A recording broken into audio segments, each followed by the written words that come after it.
para sa taong nagmahal ng totoo.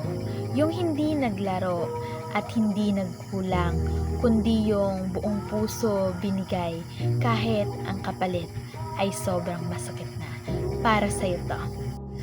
Ang sakit palang magmahal ng totoo, no?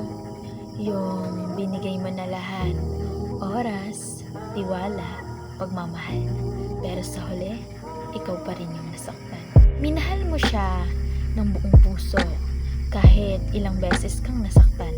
Pinili mo pa rin intindihin kahit ramdam mong unti-unti kang nawawala sa sarili mo. Kumapit ka pa rin dahil mahal mo. Pero minsan, hindi sapat ang pagmamahal para manatili ang isang tao. May mga taong tatanggapin ang pagmamahal mo pero hindi ka kayang mahalin pabalik sa paraan na deserve mo.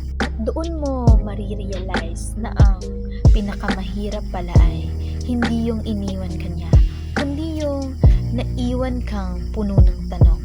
Saan ba ako nagkulang? Bakit hindi ako naging sapat? Pero ang totoo, hindi ka nagkulang. Nagmahal ka lang ng taong hindi marunong pahalagahan ang puso mo. Masakit, oo.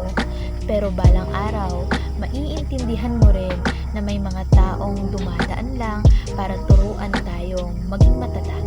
At kahit nasaktan ka, darating ang araw na pipiliin mo na ang sarili mo. Dahil ang pusong marunong magmahal ng totoo ay pusong karapat-dapat ding mahalin ng buo.